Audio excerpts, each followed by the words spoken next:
Welcome to Mary Alice. What did you do? We are a Desperate Housewives recap podcast with me, Erin McGee. And me, Jakub Tansey. Two best friends breaking down each episode until we answer the ultimate question, Mary Alice, what did you do? Unless, of course, we have finished season 1, in which case, insert new mystery here. Yes, there's a lot to unpack on Wisteria Lane. Content warnings can be found in the episode description. So get comfortable and let's get into this week's episode. Hello. Hello. Dun, dun, dun, dun, breaking news. So a little update from us. I think we're going to start posting video episodes soon, guys. We're working on it. So look out for it in the next few weeks. Yes. And by we're working on it, let's be honest, Jakub is working on it. And I'm there. I mean, this might end up more of a you thing, quite frankly. I can upload it to Spotify. That's a conversation for later. How have you been since I saw you yesterday? I've been great. I went to bed last night at 9 p.m. I'm so jealous. And Jakub, okay, first of all, happy Pride. It was Happy Pride weekend. And what have you done today to make you feel proud? Have you done anything to make yourself feel proud today, Jakub? I cleaned. I hosted the pre-drinks last night, which is the first time I've had a group over since I got the flat. It was very exciting. And then I had to clean up this morning, hungover and tired. That was not fun. But I did it, so I'm proud of myself. And you should be proud of yourself, but that's what I hated the most about living up so many flights of stairs, is taking down bins. I mean, the amount of cardboard I've carried up and down with all the new things coming. But Humble brag. But what I'm not proud of, and we as a nation should not be proud of.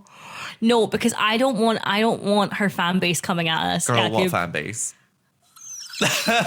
Okay, I'll just say this then. There was a performer at the Pride show, I guess, on the main stage, the only stage. They call it the main stage. It's the only stage. In Edinburgh. In Edinburgh. It was not good. It was incredibly boring. Not in a so bad it's funny or campy way. Just it was a why was I excited for this again kind of way. It was a Mike Delfino 80 Shades of Beige. Yes. What's Mike would have annoying been thriving. Oh yeah, there's so much potential in Edinburgh with queer artists, and there's amazing, drag artists, singers, and performers who would have been perhaps better placed as the finale act for that event. I was so whelmed, Jakub. I was so whelmed. Maximum whelmed. My favorite part of the day was us pre-drinking at yours, drinking Negronis, drinking that, was it mango vodka? Mango and chili vodka. Yes, and watching music videos. Which is truly our favorite pastime. Mike goes to the cinema, Danielle brushes her hair, we will sit and watch music videos and get drunk. Yes, and we will watch the same 5 and act surprised every single time. It really cracked me up when the music video for Radar by Britney Spears came up, and you were like, I don't think I've ever seen this before. And I was like, you showed this to me. Look, the past is the past, and I'm sorry that I move on. It's actually not true. I've never moved on from anything in my life. And I'm going to a jousting tournament next weekend. Oh my God. I am so jealous, actually. That sounds like so much fun. I'm not kidding. I'm so excited. It's going to be in Linlithgow. It's called Spectacular Jousting. Tell me about it. I'm scared. Well, it says that hear the thundering of hooves and the clash of lances as our 4 champions take to the arena for this spectacular show. Wander through the living history camp to experience life in medieval times. View beautiful birds of prey in flight and be entertained by the antics of the court jesters. I want to be there. Oh my God, you're going to have the best time. I can't wait for the next preamble to get updates. Honestly, I love stuff like that. And I love doing something that I've not done. I love an activity. Yeah. I like a little, I don't want to say side quest, but I guess side quest. Makes me happy. How was your Pride after the redemption arc of that artist that did not happen? It was good, but I was stressed. So I also went out on Friday night. So I was already going on low levels of sleep. And then we had our day together. Fabulous. That finished at 6. And then I rushed home to cook, to shower, to clean before pre-drinks. Then people arrived. I was very stressed about how many people I invited.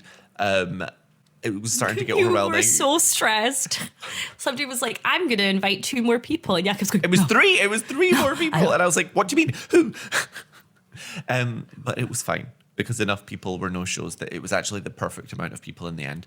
And it was just so lovely having like a group over for once. That's what I've wanted for so long. And I had no noise complaints from the neighbours, which was delightful. Great. What a fun time. And then afterwards, the group of us went to DILF, which is like a gay event that comes around every month or 2 in Edinburgh. It tours And the UK, if you will. And what does DILF stand for the people at home? I think you can Google that yourselves. Thank you very much. In other unrelated news, today is Father's Day. How did you spend your Father's Day, Erin?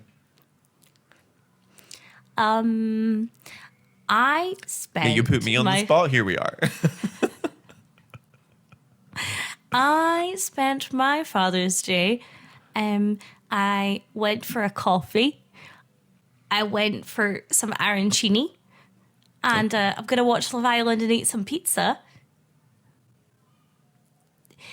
Let's be... Okay. For the people at home. We know this by now. Erin doesn't have a dad. Jakub and I were talking about recording one day. Jakub asked if we were recording on Father's Day. I said, what is that? How am I supposed to know what that is?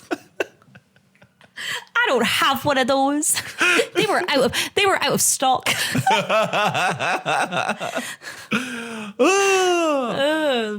In any case, I've had, again, only a couple hours sleep. So my energy is low this week, my babies. Get ready for nothing. Okay, Charlotte. Oh, did the name slip out? Oops, did that slip out? She can sing though. No, no one said she was a bad singer. No, but that's what I mean. That's what annoys me. It was very similar to me talking about Heidi from the Sugar Babes. I know you can do better. So why didn't you? Her hair looked great. Oh, yeah. Her hair looked very good. Also, I witnessed one of your friends do my favourite hitting on someone that I've seen in a while. Yeah, that guy's a flirt. Yeah, his name is, I'm going to give him a fake name. His name is Mario. Mario went up to someone who was holding a rainbow flag because it's Pride and was like, oh my God, I love your flag. And I'd never met him before. And I went, hey, what are you doing? What was that? That was crazy. Oh my God, I love your Plain White t-shirt. Oh my God.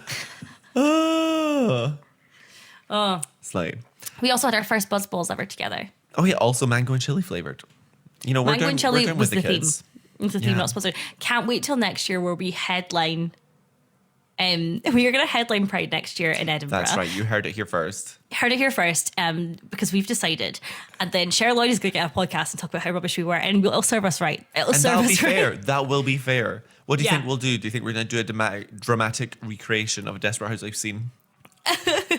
I think what is much more likely is it is you and I singing Untouched by the Veronicas. That is 100% correct. And I'll be doing it in goofy voice.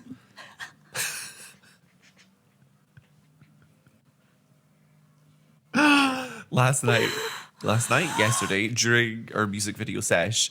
That sounds like we were in the studio recording. Yeah, we were preparing for Pride next year. We're recording our cover track of Untouched. But I made a noise. Well, just a noise in an attempt to sing something, I guess. And it kind of came out sounding like Goofy of the Mickey Mouse universe. And I just kind of rolled with it. The MMCU? The MMCU. And I just kind of rolled with it. And then Erin was truly, and I'm not exaggerating, this is a very literal description, rolling on the floor laughing. Have you ever cried without tears? Oh, yeah. Because that's what I realize what I'm describing as blinking, but I was crying without tears. Oh, my God. I want you to loosen up my buttons, babe. No. I can't do it now. My voice is too broken from last night. It's gone. No. She's gone. So. You've goofed your last goof. Gonzo is a completely different character that I can't wait to hear your impression of our next music video. Can't believe if I'd known it was my last goof. You never know when your last goof's going to be. You got to make your goof count. It was in this not, world, though. It's goof or get goofed. Get goofed. It was not, though, the last episode of the season. That was a weak transition, but roll with it. That was a transition. Shut up. I'm tired. You do a better one. Right now, go. Here's the episode. Yeah, that's pretty good.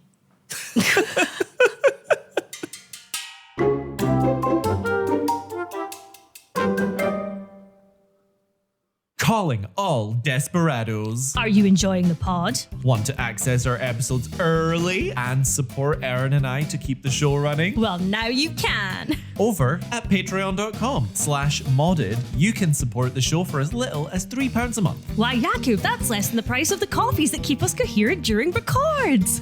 Truly, no joke. You can get a shout out from us here, access episodes a whole day earlier than everyone else, and even get access to occasional bonus watch along episodes. Ooh. We're aiming for monthly. But no pressure. Seriously. We love you either way. It's just there if you're looking for a way to show your appreciation and help us keep doing what we do. Want to support the show for free? Tell a friend. Tell your mother. Tell your aunt who you know loves Desperate Housewives. Tell your therapist. Tell your ex-boyfriend. No, do not break no contact.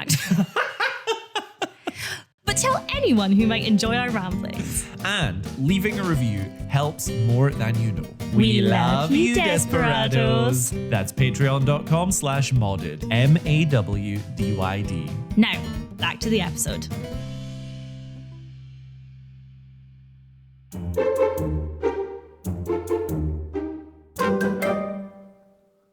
Mary Alice voiceover tells us. Stop. I've got something to say about the episode. This is part of our Pride anthology series of Lime, Lime, Lime, the blue episode. This is the purple episode. So, happy Pride. I'm excited to get Happy Pride is my new Happy New Year. Can you tell? Every episode, like Happy Pride. We'll be well into September. Happy Pride. Happy Pride. It depends where you Anyway. are, though. It's always Pride somewhere. It's always Pride somewhere. Muriela's voiceover. Yes. She tells us about how the only time Carl prays is when he asks for God's help to break up with a woman, and we see him praying at the side of Edie's bed, who is still fast asleep at this point. I think this was a really long time coming, so I was kind of like, finally, when I saw this. But we see Carl leave a note for Edie because this is Desperate Housewives, and therefore note. There must be a note. There must be a note. This is dumping by text, but through tech. Truly. And we see a whole montage of women waking up to breakup notes from Carl. And he's sneaking out with all of his bags when Mary Alice tells us that unfortunately for Carl, God was in the mood to be entertained. And then Edie's alarm goes off and there's just this kind of moment of Edie's slow waking up and realization at what is occurring before Carl makes a run for it. There's a bit where he pops his head back in to close the door and he has this stupid big grin on his face. It's comically hilarious. It is amazing. Edie chases him outside, yelling at him about the BS note, which says shit like, oh, let's be honest, we haven't been happy for a long time. And she says, who are you to tell me I haven't been happy, you miserable son of a bitch? I've been ecstatic.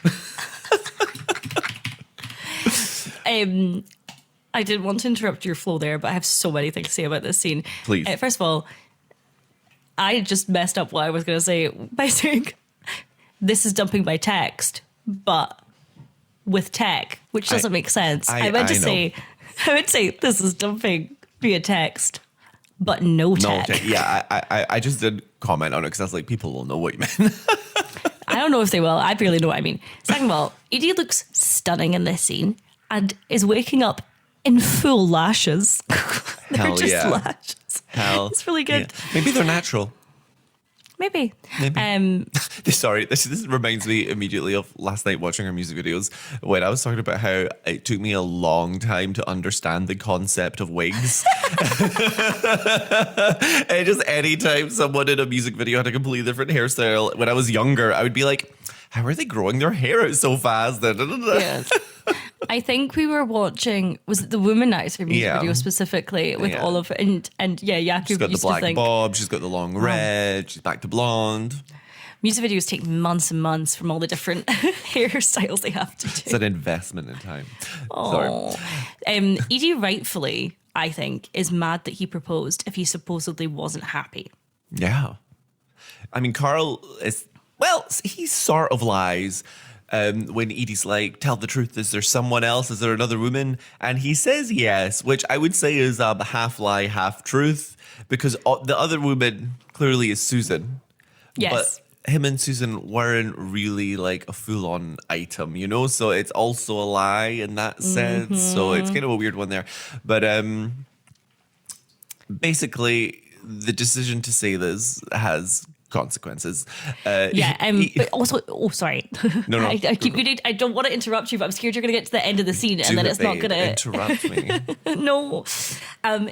Edie's outfit when she is in the lilac is my outfit of the week, and it is also Fair. a reverse shot of purple. Let's indigo, girls. We are in. Genuinely, I gasped. She is so beautiful in lilac. Edie goes to attack him with a rake, which She is sure funny does. because that's a Regency era term for a manslag. Oh my God. I learned something today. That was my little fun fact. That's a fun little fun fact. Oh my God. I was like, it's short for rake hell, which is like a womanizer.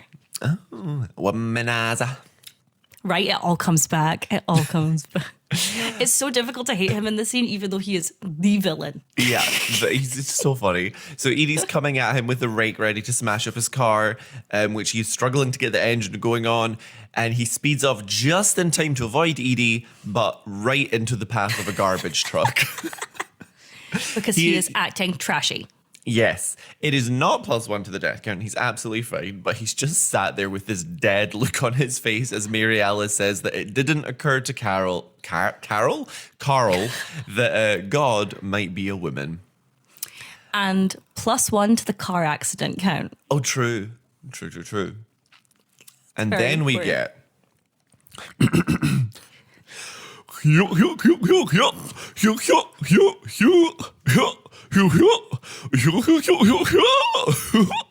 Okay, so my voice is kind of broken from last night, so that was weak. But you kind of get You're right. it, right? Last night it was very, very, It was much better last very night. good. Yeah, and you better be deadly serious and not sarcastic when you say that. I'm not being sarcastic. Okay, good.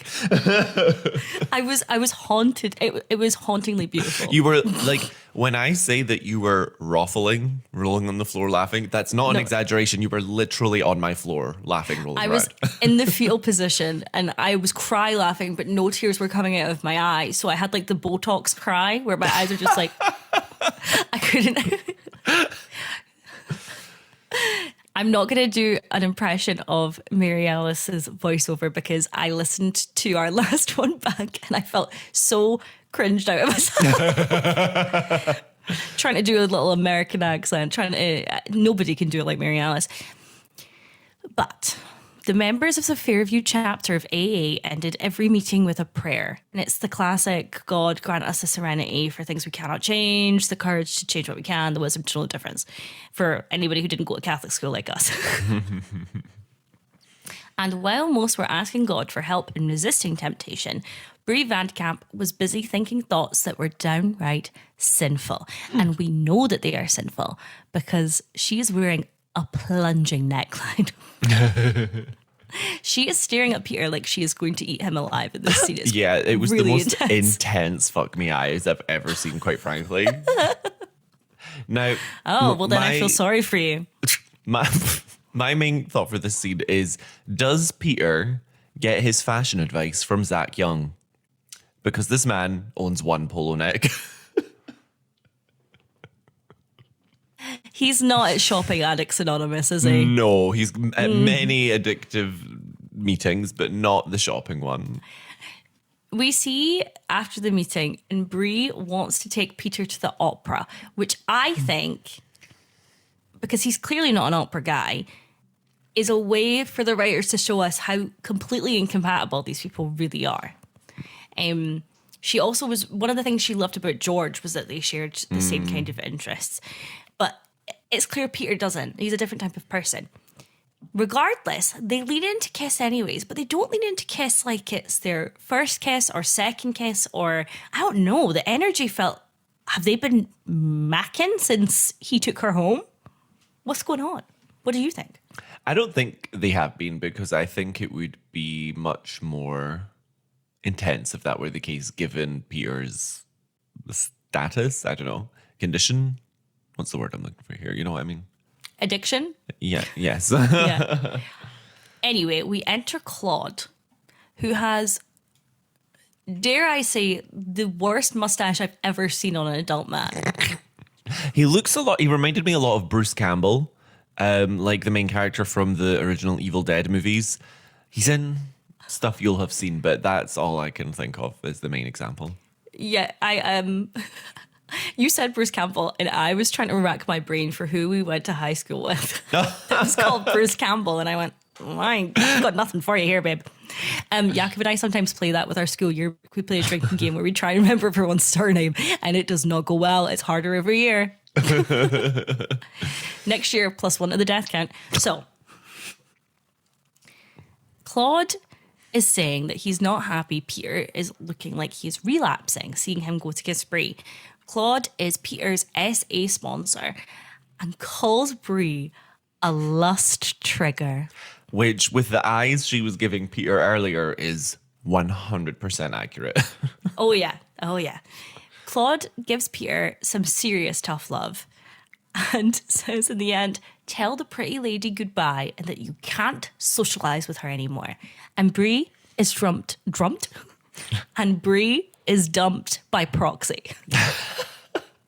Have you ever been dumped by somebody's pal? Because this was a really common occurrence. It's like it was a very high school thing. Yeah, well, that's the thing. That was much more high school, and I never really dated in high school. See, I didn't get dumped by proxy. Someone turned me down. Who was that?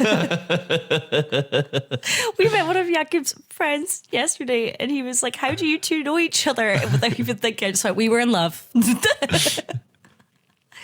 I was never dumped by proxy, but I did, in my shame once, it's relevant for this episode, dump somebody on MSN. And you know what? That will also be relevant somewhat later. The MSN messaging. Foreshadowing. Ooh. I literally just said that. I said, and this is relevant to the episode, but you just weren't paying attention. I'm trying. I'm genuinely trying, but my brain is. And it is not enough. You know what? When we have our first break, I'm going to have a third coffee, and we'll see what happens. Stay tuned, folks. We'll find out. So Bree, oh my god, Bree goes to the donut shop where Claude works in her purple jacket. Ooh.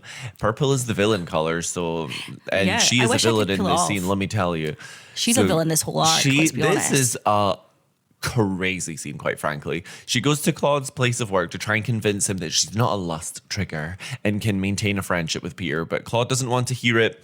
But the argument is cut short when it's interrupted by a drug addict coming in that Claude is also a sponsor for it, Cocaine Anonymous, and gives Claude the bag of coke that he bought and gets sent away to like a meeting that's happening nearby. Claude compares Bree to the bag of coke, telling her that that's all she is to Peter, something to feed his addiction. And Bree takes it. Twilight. It's Twilight where it's like, you're my own personal brand of heroin.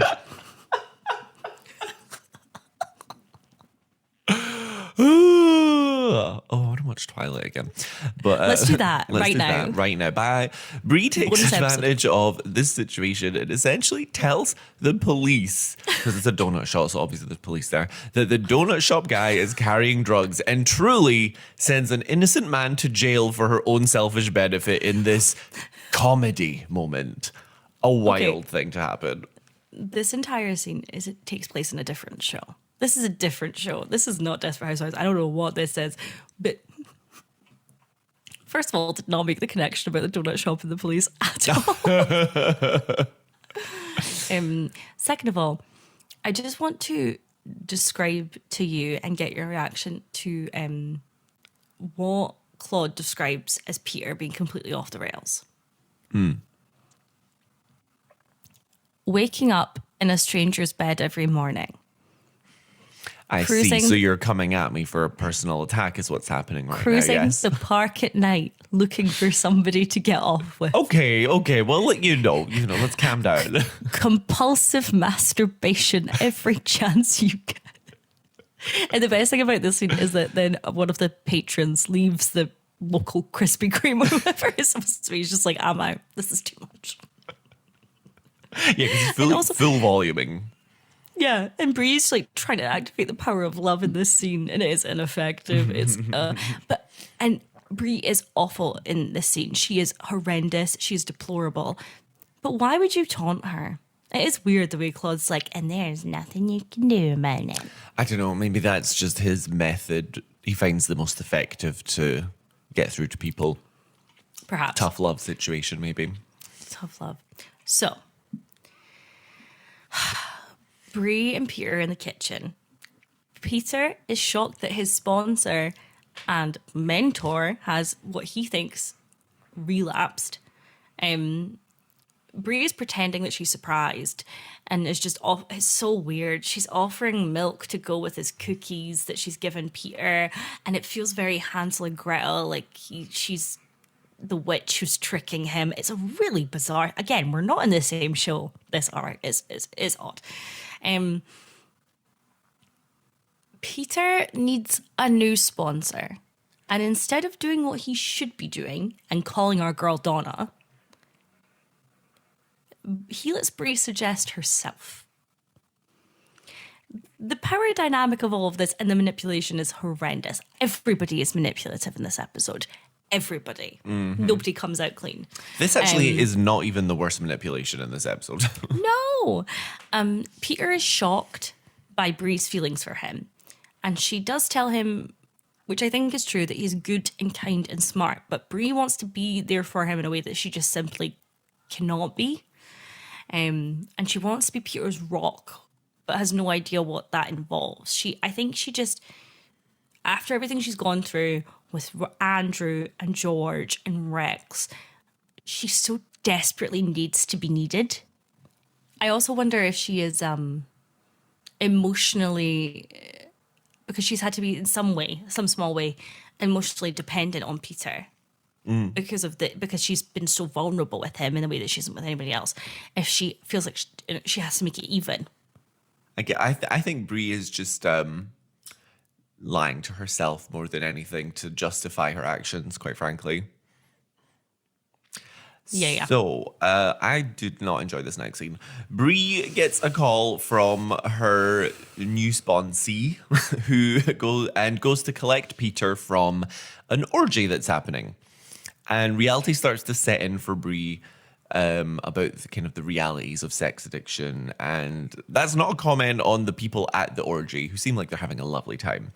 Yeah, they're thriving. Judy seems like a great host. I want to hang out with her. She seems like fun. We learned that, so Peter's basically locked himself in the bathroom, and we learned that he went there not because he was falling prey to his addiction, but specifically to show Bree what being a sex addict means and what his life was like. And he says that it's dangerous to care about him.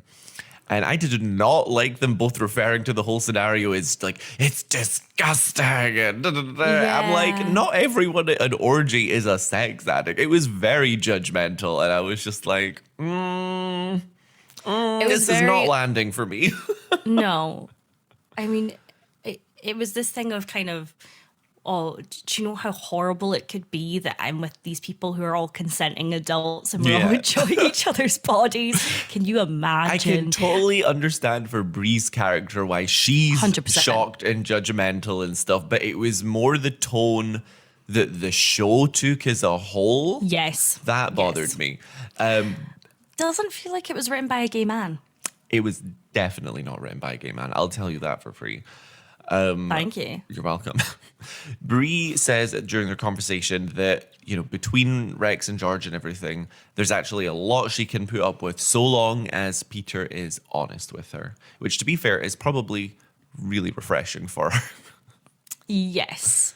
And it does make sense that she's willing to put up with anything at this point for some honesty. Can I just say I hated this whole arc for Bree? Yeah. I hated all of it. I thought it was stupid. I thought it was very un-Bree-like, even though some of the choices she's made lately haven't been in character. And I've kind of dismissed it by saying, she's kind of in addiction. She's not herself. This feels just so wrong.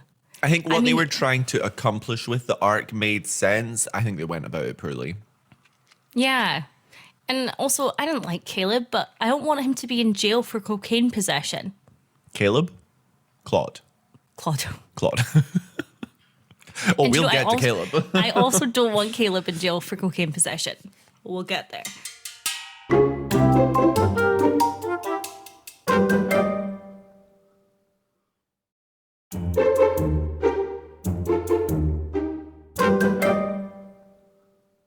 Lynette is paying the price for Ed's marital problems as he's making everyone essentially stay late to work on a project so he can avoid going home to Fran. We all remember Fran, yes? Good. Yes, okay. And her cute little yoga outfits. Ooh. And her cute, all in pink and prissy. All in pink. So Tom does get to leave with the boys because everyone with kids gets to go home. But Lynette is Ed's safety blanket, so she's stuck. We then have our second child kidnapping in a very short span of time. As Jerry, the coworker who's informed Lynette and Tom of this, he's like holding on to Parker, or Lynette hands him Parker, who Ed then comes in and assumes is Jerry's child, meaning he can go home. So he makes an absolute run for it with the good one. I really appreciate that both Tom and Lynette do not rat Jerry out for it. They're like, Correct. You know what, babe, go home. And I love him saying, yes, I had a child, out of wedlock. Sure, Jer. This gave me flashbacks to MSN. It's late at night. It's the office. Tom has slid into Lynette's DMs. You up? He wants to know when she'll be home. He expresses the reason he wants her home is because he is wanting to have sex. Tom and Lynette then start sexting. Lynette is blushing and flushing and flustered, and she's shaking a sugar packet, fanning herself until she drops it. Just as she does that, she receives a message from Ed. You see where this is going. Lynette says to her boss, Ed, that she wants to lick him from head to toe. Ed is rightfully surprised by this comment. She realizes, and in true Lynette fashion, she immediately gets up, explains that it was meant for Tom. But Ed turning around sharply, looking nerdy in his little headphones, kind of just panicked of, It's so good. I don't think this would work if there had been even a slice of sexual tension between Ed and Lynette. 100%. Yeah.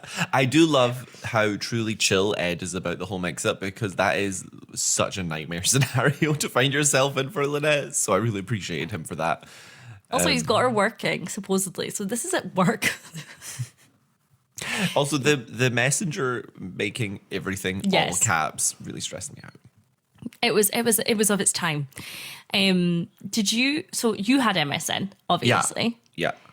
What color? Because it was a very for our young folks, very very very limited color choice font choice. Do you remember the color? I don't remember, but I think a safe assumption is blue. Mine was pink. Oh my God, we're so fucking gender normative. Right. I know at one point mine was red because I wasn't like other girls. And somebody messaged me asking me to change it because my messages made them panic. Because they saw it as like distress warning. SOS. Yeah. And I remember, I think it was Helvetica or Tahoma. Like I've always liked a clean looking font. Don't come at me with all your Comic Sans rubbish. I was a big fan of your own emojis. There was an XD one I really enjoyed, and colon capital L for laughing. Do you remember that one? That was a good time. Yeah, but I don't have that clear memories of MSN because I truly just chatted to one or two friends on it, and it was truly nothing too exciting. No drama, no nothing. It was exciting at the time to have a form of communication with friends, but I don't have stories from the war. Oh no, I was running wild on MSN. I was doing if I liked a boy, I would do a pure offline, online, a pure offline, online, a pure offline, online. So they saw my name pop up multiple times in the hope that they would message me. Obviously, I'm going around dumping people on MSN. I had, as I've said before, passive-aggressive names, like passive-aggressive song lyrics in my MSN name. Oh my God. This is giving modern day gays, quite frankly. Like that on Grindr, if like you view someone's profile, they'll get a notification of the people who've most recently viewed you. So people will wait till you're online and then they'll just look at your profile so that you see that they're looking at you in the hopes that you'll message them. And I'm like, I'm not falling for that trick. You can just message me. You could just message me. Or sometimes I would block people and then unblock them so that I would pop up. And I remember specifically sometimes you would rank the initials of people who were your close friends and have that in your kind of sub name. Oh, it was wild out here. Y'all are playing about on Snapchat. I told my niece the other day that if she hits the age of 25 and she still has Snapchat, that's she has to stop and rein it in. Well, there'll be some new app that everyone's using by then, all the kids. Oh, yeah. So, sorry, such a tangent. You might seem. Okay. No, it's not. Okay. Ed takes the moment Lynette comes into the room to explain about Tom as an invitation to trauma dump over his dead bedroom antics. Lynette seizes the opportunity to tell Fran and Ed to spice it up a bit. She says that IMing gets them excited to see each other so that when she comes home, well, she'll lay there, but Tom is going to go to town. And she's buzzing for it. And she's happy. And you know what? God bless. She's perfectly whelmed. She's so whelmed. She's getting whelmed the second she gets home. I will say, yeah, Ed should not be trauma dumping on her, but I do feel like Lynette's in a much more senior position and they are in some ways equals, and Lynette doesn't seem uncomfortable with it. It almost feels like it's two friends chatting.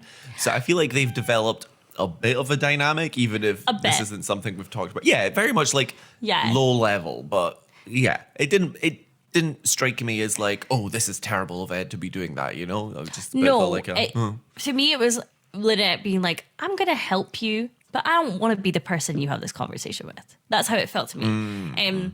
Just the way that she was kind of like ready to leave, and then he kind of did I lost something once. Like, I kind of like, and you can see her kind of turn around going, all right, let's do this. So later, Lynette checks in on Ed about how the sexting has been going because she's hoping basically that they can all go home at a reasonable hour. Despite being an award-winning copywriter, Ed has no game in the world of sexting. Lynette steps in and starts messaging Fran on Ed's behalf. And first of all, wild choice, but also it works. And if there's one thing about Lynette, she knows how to make a sale. She does know how to make a sale. I like that she was doing a kind of Cyrano type of thing. We see these storylines all the time where it's someone else actually, and classic. Lynette knows what a woman wants. Yep. Did it get And your juices flowing? It did not, but I did think that one, what was the thing with the teeth? I mean, I know that we hear later, but I what was the thing with the teeth? Straight away, I was intrigued. Yeah. So basically, Ed gets called into a meeting and assigns Lynette the very important work task of continuing to sext his wife. Yes, because Lynette would love AO3 fanfiction.net. She would. And then we see Fran ask over IM if she can do that thing they did on their honeymoon, to which Lynette just blindly says yes. And baby, it's home time.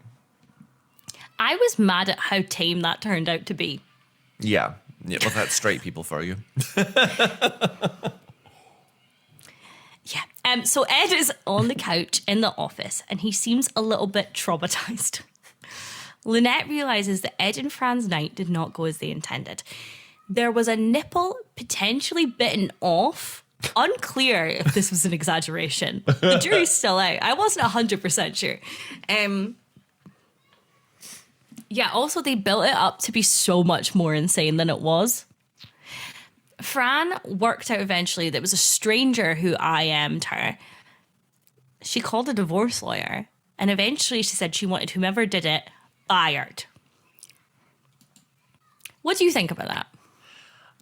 I think that Ed should just lie and say, yeah, I'll fire the person, not say who it was.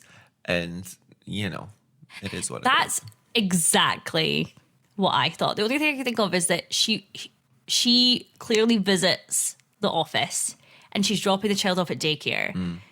Did he need to assign someone to this part? I don't know. But Ed isn't firing Lynette. That's his rock. But he is firing Tom.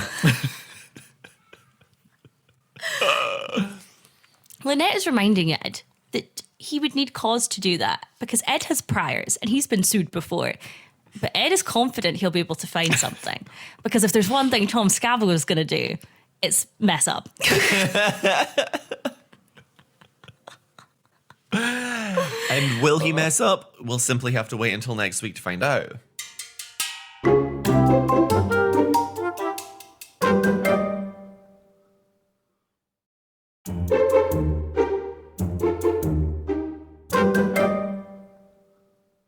Edie is being comforted by the girls over her breakup with Carl, and she's a mess. Susan is mostly just relieved that Carl didn't let slip that she was the other woman in question, and truly shows Edie zero empathy. Lynette, Bree, and Gabby encourage Edie to put a chunk of the blame on this mystery other woman, and an anxious Susan is essentially playing devil's advocate on behalf of this woman herself to get some of the heat off of her. And that's the scene. It meant a lot to me personally that Lynette, who does not strike me as the most physically affectionate of the group to her friends, is the one physically holding Edie. However, she then loses all her points with me. Why are we blaming the other women, Lynette? They don't even know if the other women knew about Edie in the first place. Yeah, and where was this energy with Gabby's affair? Or even dare I say, Rex's? Yeah. Oh my goodness. The nodding, though, well, there's a few great lines in this. Edie calls the person that Carl had an affair with, so Susan, a man-eating, scum-sucking hoe bag. Love. Susan looks stunning in this scene, if we're being honest. Also noteworthy that Edie refers to Susan as her sister. This comes back. The nodding, eventually in this scene, Susan says, "No, you know what? You're right. She's a slutty whore." And it really made me laugh. And once again, Gabby is in a stunning purple running outfit. tracksuit. It's like a running tracksuit. Is that the one that's purple? Like the velour one? No, that's pink, babe, isn't it? Oh, I honestly don't even remember what she was wearing in that scene. I'm sure it was fabulous though. Purple. And it was purple.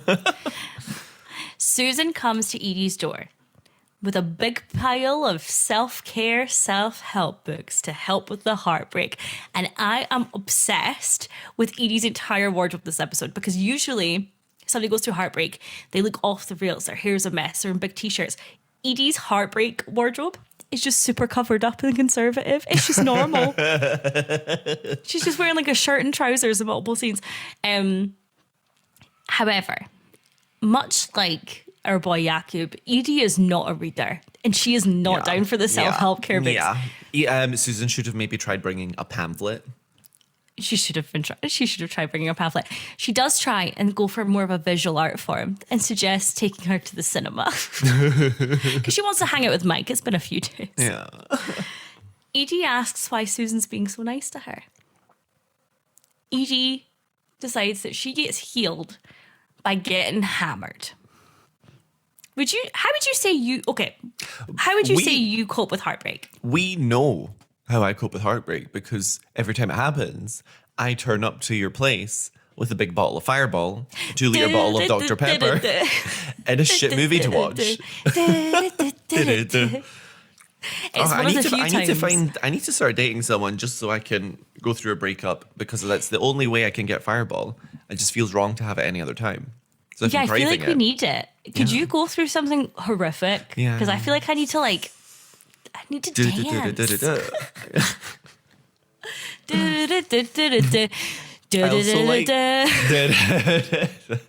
I also love when Susan's talking about the self-help books and she's really focusing on letting go of revenge when she's trying to sell them to Edie. It's just all so funny. It ends with Edie tossing Susan car keys, and Susan has gone from butler to chauffeur for Edie in a very short period of time. But they're like sisters. They're like sisters. Um, Before you begin, Jakub has called this scene made me want Witherspoon's chicken, and I would like you to say more about that. they don't even do it anymore because they changed the recipe. But the Wetherspoons used to have, which is for our non-British listeners, that Wetherspoons is like a chain British pub that's super cheap, and it's like supposed to give off the vibe of like a traditional pub, but it does not. It does not. It's bad. But it's not good, but it does do £5 margaritas, which Jakub and I enjoy. Yeah. And they used to do the best fried chicken with like a honey soy dip. They don't even do the dip anymore. It's bloody devastating. Anyway. But we have been multiple times, and you have had multiple courses of those wings. And I don't regret it. It's beautiful. It's something to... So nice. What a dream. Bree, I don't know why I wrote Bree. Edie is being a massive dick to the server at this, I want to say Hooters-esque establishment. I wrote Hooters-esque, and then I was like, but they're dressed like Baywatch. I don't understand. I don't know. That's the vibe I got from my understanding of American establishments. Yes. But she tells Susan that she's convinced that the other woman Carl had was this server, and that she'd always flirt with Carl when they were here to eat and stuff. And Susan tries to talk her down from the ledge, but ultimately gets scared of Edie's wrath and eventually lies, telling Edie that it is the waitress, and she knows it because she saw her spit in Edie's wings. Mm-hmm. Edie makes sure that Susan has her back before tripping over the waitress, punching her, and tackling her to the ground. Suddenly, a gaggle of waitresses appear, coming to defend their gal, and they're all piling up on Edie, who is screaming for Susan's help. Susan's in the background. She's got one of her ridiculous long cardigans on, so everything's like flowing like a wacky wailing inflatable tube man, and she sort of half-heartedly jumps into the battle. But honestly, she was more convincing falling out of that wheelchair a few weeks ago. So that's what I have to say on this scene. You're mean today, and I really enjoy it. But I like that we had the returning of season 1 drinking frenemies. I love that kind of idea was back, because that was the first time we saw them get along. And look how far they've come before it's all going to turn into what it does. Susan's not meant to be drinking, but she is. She's a designated driver, and she's drinking pints. Yeah. Let's talk about that. Yeah, Edie was doing my least favorite thing and being rude to the waitress. I don't care if you think they're having an affair. Even if you're, even not from a decent human being standpoint, don't mess with the people that are preparing your food. What do you think is going to happen? The other thing that I had, Edie really gets to me. She's my best friend. I want to protect her at all costs. Edie can't even, when she's listing all the people that it could be and who Carl's in contact with, she can't even consider that Susan would betray her like that. She can't even fathom it. Which is crazy from the amount of times Susan has betrayed her like that. This is the person that ran her over. Who burned her house to the ground. And she's like, no, Susan wouldn't do that to me. Another detail I really like is that when Edie tackles the first girl, they all blow their whistles. And Edie's going, 4 on 1, 4 on 1. They took de-escalation training, but like not the correct version of it. It's so good. Oh, I love that scene. Susan is being visited by Edie. They have both recovered from their team cage match. Edie says that the scene earlier, she didn't mean the sister comment, but she does now. She thanks Susan for having her back, gives her a hug, and says that she is retired from the bar brawling. My note for this doesn't make sense. I wrote, again, it's all just less slutty. Edie's outfit, maybe? Yes, it is about Edie's outfit. Well done. But yeah, this is one of those classic scenes in this show where I know that their friendship is about to obliterate because of this. Because that's what happened last time. And that's probably what's going to happen again, even though I don't remember. Edie is having a meeting with a new private detective man. Very exciting. We're on our 3rd private detective. Do. And Oliver is said to be one of the best private detectives in town. How have we had 3 private detectives before we've had any of the best? Do you think by the time we get through all the seasons, there will be more private detectives or more sugar babes?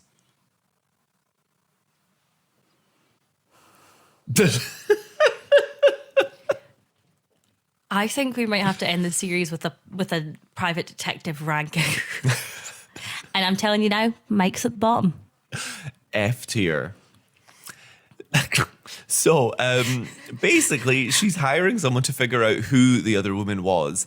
And my question is, I know you've just said she can't think to suspect Susan, but my question is, does she suspect Susan? Because she was telling Susan mere moments ago that, you know, she's let go of that. She's like, you know, the past is in the past, whatever, while having lined up this meeting. And if what she said to Susan was sincere in terms of being like sisters and stuff, why wouldn't she just tell her the truth, you know? Exactly. So I do wonder if there is some suspicion. There has to be something. Whether it's her gut knows. I'm not sure.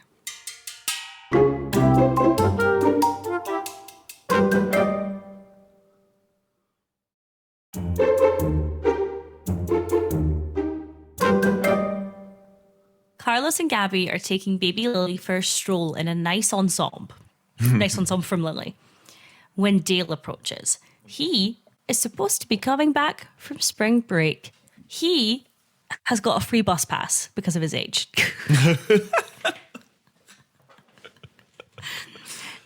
Gabby offers to take Dale to the lawyer's office then and there to sign over full custody. But Dale wants that baby. So the Solises are now power walking away from Dale when Frank pulls up in a truck and is very clear that he's behind this, manipulating Dale into wanting custody of the baby. Dare we say he's in the driver's seat? Yes. Because he's driving. Yes, we may dare. Dare to be brave. Is that not part of the Dare nothing? To dream. That's You're what I was thinking about Nothing in This World, World by Paris Hilton. Hilton. Yeah, the music video. Get into it. So they pass by Susan's house, and Julie, the vampire slayer who is watering the plants, gives them a polite, "Oh, hey," and asks if she can see the baby, to which they all say, "No!" and keep power walking past her. Little did they know, she could have vanquished Dale and Frank in that moment because that hose was full of holy water. Yeah, but they were rude. So she said, "You know what? They're on their own journey on this one." So Frank is pushing Dale to just take it. Just take the baby. They stole it, so you can too, whatever. But when Carlos squares up to him, he immediately backs down and gets in Frank's truck and they drive off. Oh, Erin is fanning herself for those at home. There is something about him going, "Try it." I gasped. It's like, it was one of those moments where I went, "Oh yeah, Carlos is hot. I totally forgot." Dale, the biological father of the baby, is at a high school pep rally type of thing in the auditorium. All the jocks are there. There's a teacher type man. It's clearly a very Christian conservative school. Gabby enters and ushers Dale over, and they meet outside the auditorium. He doesn't immediately come over, but Dale is keen to get Gabby out of there, clearly because of how conservative the school is. Dale says he has to get back to the rally. He's the quarterback. He is not the quarterback. He is the grandfather of the quarterback, okay? Gabby offers to pay for Dale's college, or basically anything he could want in order for them to have the rights signed over for Lily.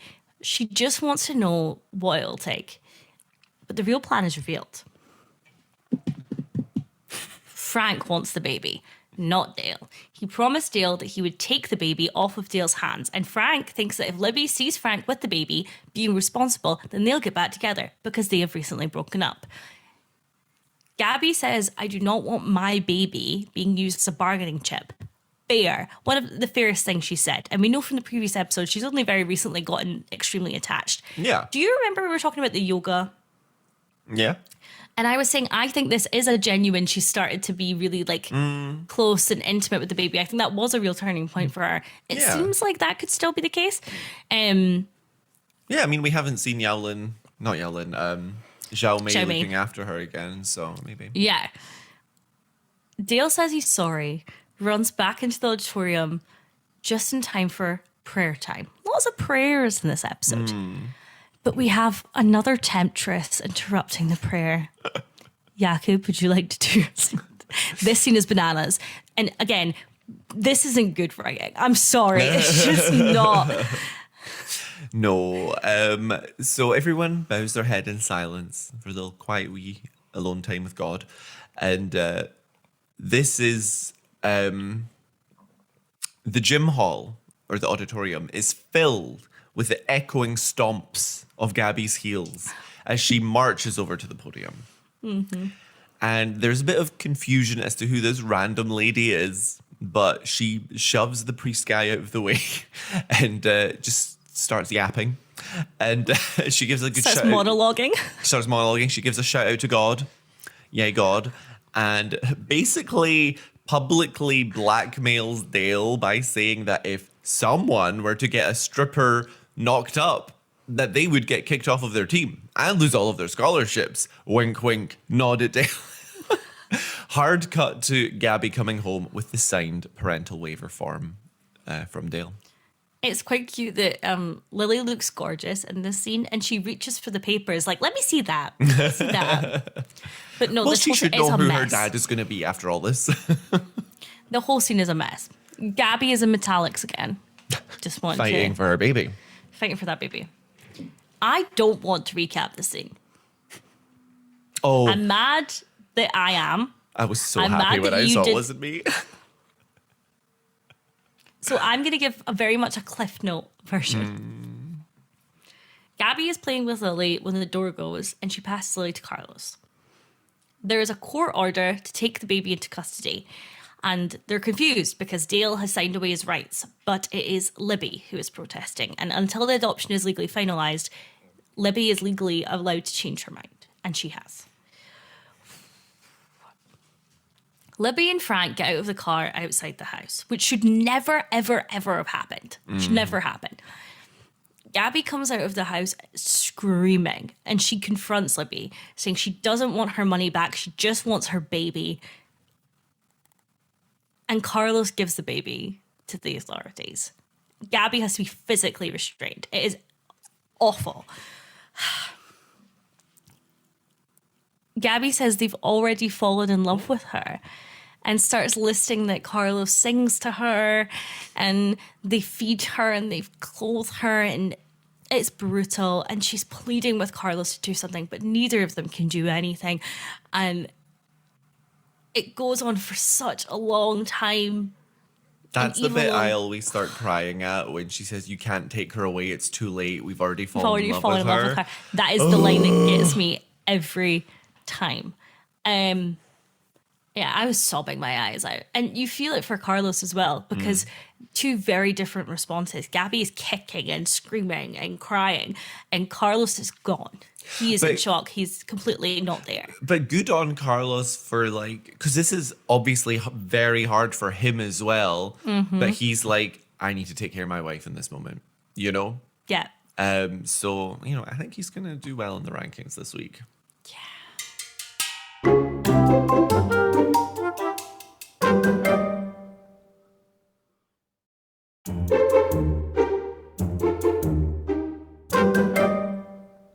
This arc that is coming up, the Applewhites. Again. Every time you think it can't get worse with them. This is a different show. We are in a different show. This is not Desperate Housewives. This is not our fun, cute little show. This is Euphoria. That's a bad example. This is a crime drama. Oh my God. And not a good one. Not a good one. Betty has sold the house, and as the buyers are walking away, Betty calls after them that once the stairs are repaired, she can show them the basement. I don't know about you, but I think it is wild for this couple to have bought the house without seeing all of it. Yeah, don't worry about the termite-riddled stairs. You don't need to see the basement right now. Just buy it. Trust us. Crazy choice. Yeah, and here's the room. Here's the cellar. Don't mind the chains. Don't mind the weird. Although, when Betty says to Matthew, you know, the house is sold, start packing. Mum, I know you're listening to this. You have done this to me twice. Twice I've come home. I was like, we're moving. You got 2 weeks. She's not done this song, but I think the song would have helped, to be honest. It would have. It lightened the mood. Also, I just really love the idea of Betty showing people around and showing them the basement and just being like, and this is our guest bedroom. That's what I mean. The listing said 4-bed. We cut to Danielle freaking out about Matthew leaving, and the two of them are talking in what is, I guess, the communal garden sort of area of the lane. Danielle makes a few suggestions on how Matthew could potentially stay, but they're all non-starters. And Danielle is just incredibly intense in this scene because she goes from threatening to call the police about Caleb herself to "I love you so much" in the same breath. It's quite unhinged. Yes, it is quite unhinged. It is also very teenage girl who thinks that she's in love for the first time. Two things can be true. Two things can be true. At this point. At this point, yeah. I mean, I don't think as a former recovering teenage girl, there is a part of me that felt empathetic at this point in the story. There was I was like, Matthew's gonna get the ick, babe. And he didn't. If anything, Matthew was like, this is a bit of me. You should love me this much. So, Matthew is packing in the dining room, asking Caleb what he will miss the most about living here. Matthew says he knows Caleb will miss Danielle, that it's okay that he likes her. that he thinks Danielle likes him back. Caleb is trying to reason, and he's mentioning how he's been into her room before and she didn't like it. Matthew manipulates sweet Caleb. He says that Danielle wants a kiss from Caleb, and she might seem like she doesn't like it, but she does, and that she feels bad about how she acted when he was in her room. Guess who the real villain of the story is? Matthew. Surprise, surprise. Surprise, surprise. He is goading Caleb into committing sexual assault, which begs the question, what has he goaded Caleb to do before? Yes, that does beg that question. We'll have to wait and see. Well, we know. There's just simply no way to know at this point.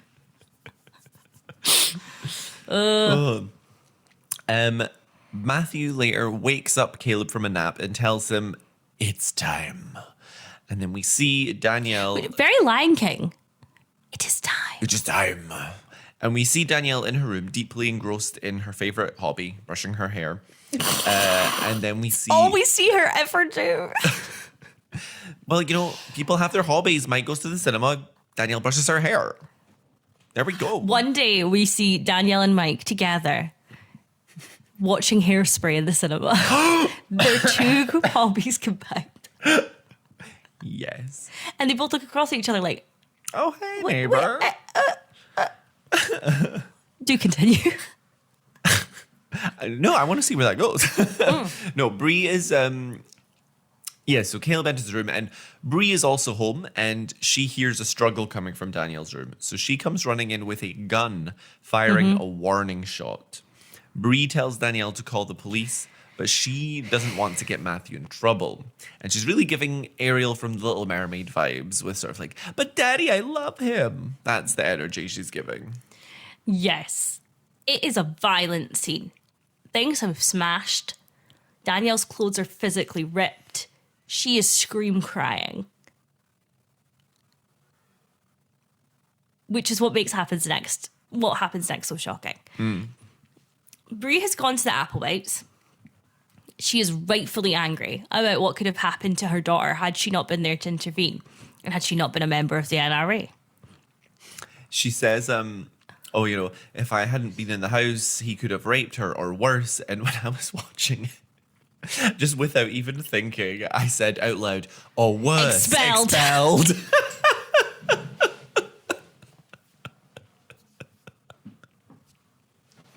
I knew you were going to say that. I knew. Sorry, please continue. Bree makes it clear that her truce with the Applewhites is over and she wants Caleb put away. She gives Betty a deadline. You have 24 hours, baby. Matthew asks if he can go check on Danielle. Betty is in complete shock at this point and says she understands what she needs to do now. We cut to Matthew going to Danielle's room to comfort her. But guess who the real villain of the story is? Danielle and Matthew. And the award for the best actress in a supporting role goes to... Surprise!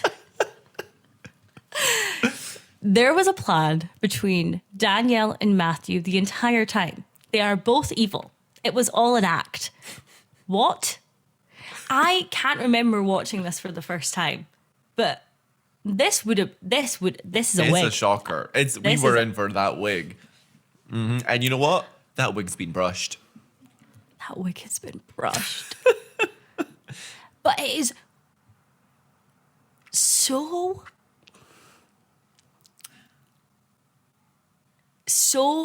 unnecessarily evil that I can't compute it.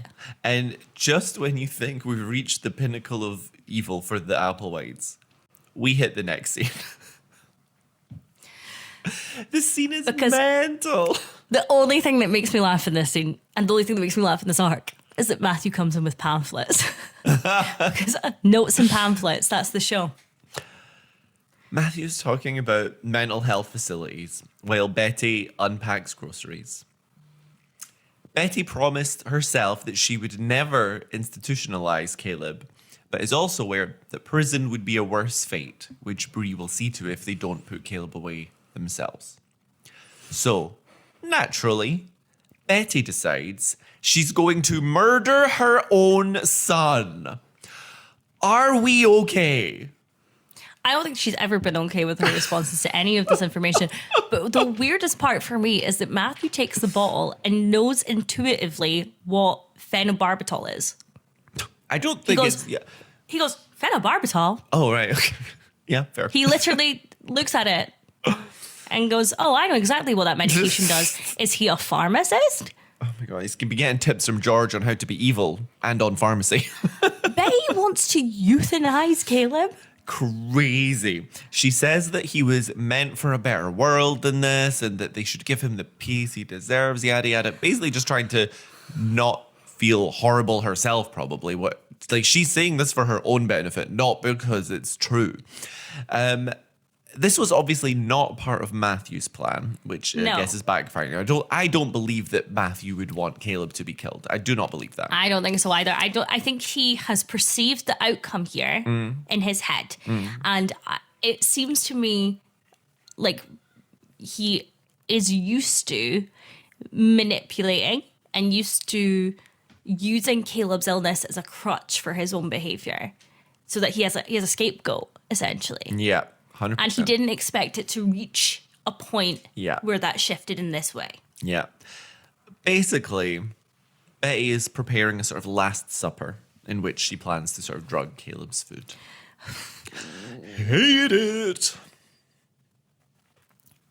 Mary Alice voiceover. There is a prayer. She's back. There is a prayer intended to give strength to people faced with circumstances they don't want to accept. The power of the prayer comes from its insight into human nature. And we see Bree leading the prayer in her AA meeting with Peter by her side. Because so many of us rage against the hand that life has dealt us. We see Edie throwing out Carl's clothes. Because so many of us are cowardly and afraid to stand up for what is right. We see Lynette and Ed exchanging looks as he leaves the office. Because so many of us give in to despair when faced with an impossible choice. We see Betty putting the bottle of drugs in a kitchen drawer. The good news for those who utter these words is that God will hear you and answer your prayer. Peter holding Bree's hand. The bad news is that sometimes the answer is no. And Carlos and Gabby are going back into the house. The only thing that makes me laugh in this scene is that Gabby has different hair than when we last saw her. She has it like clipped back like this. Oh. And she does not before. Oh. I did Screenshot not it. that. I will. Screen it. And that is the episode. It sure is.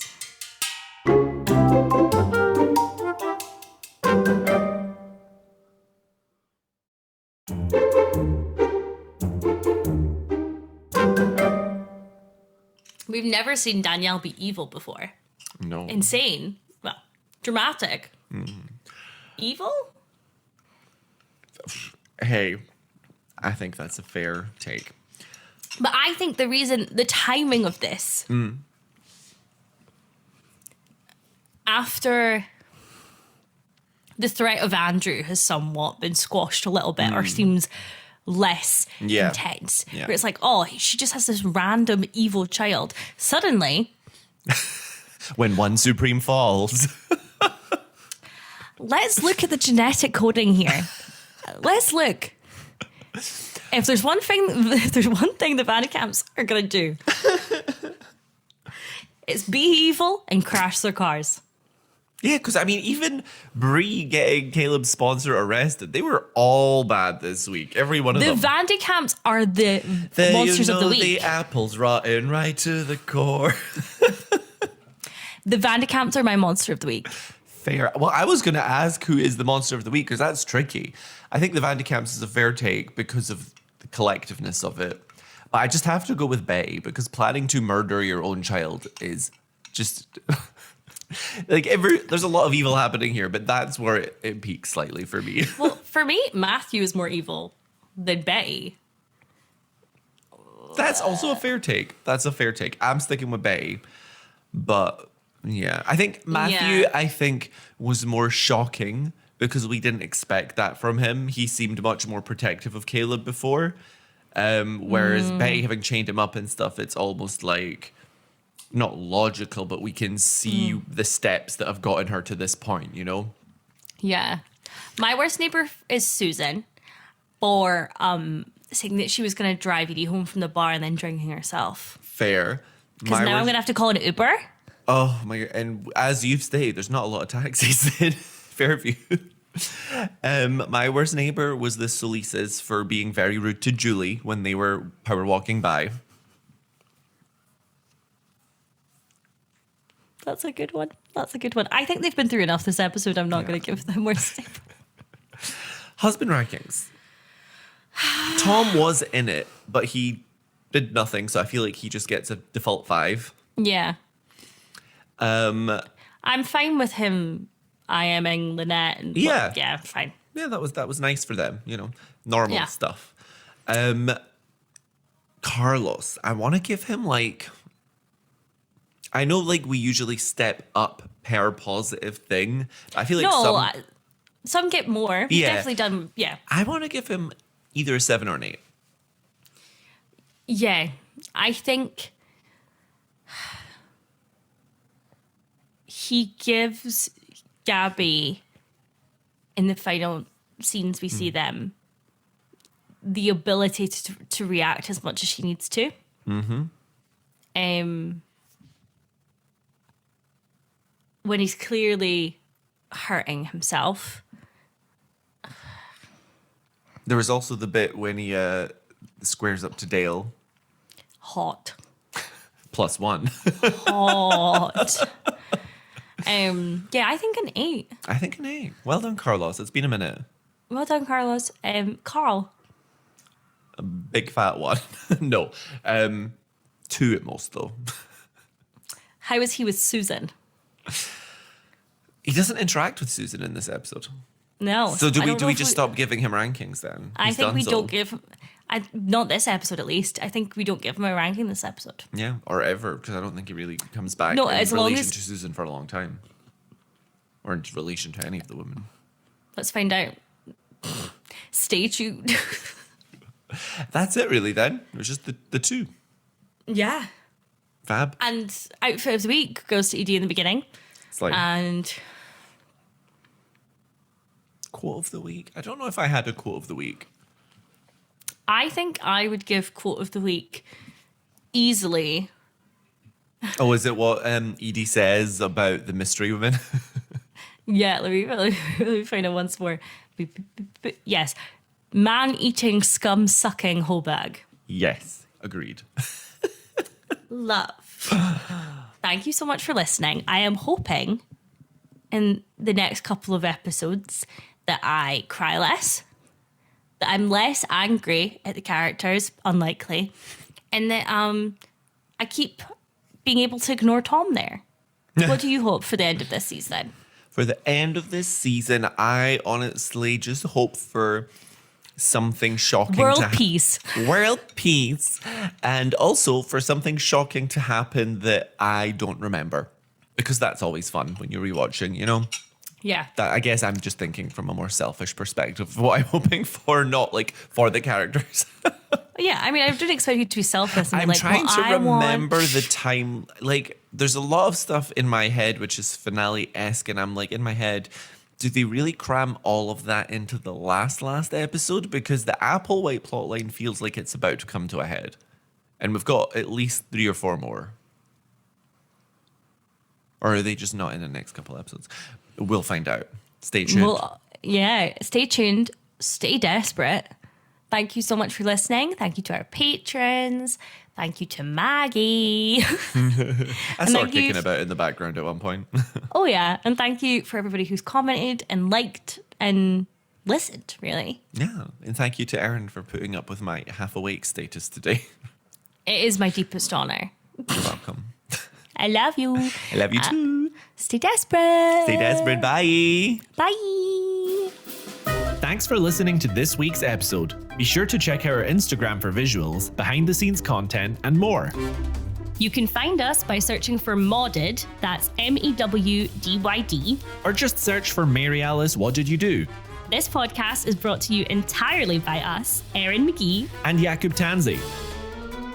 If you're enjoying the show, don't forget to leave us a review. It really helps us out. Join us next time for another episode of Mary Alice, What Did You Do?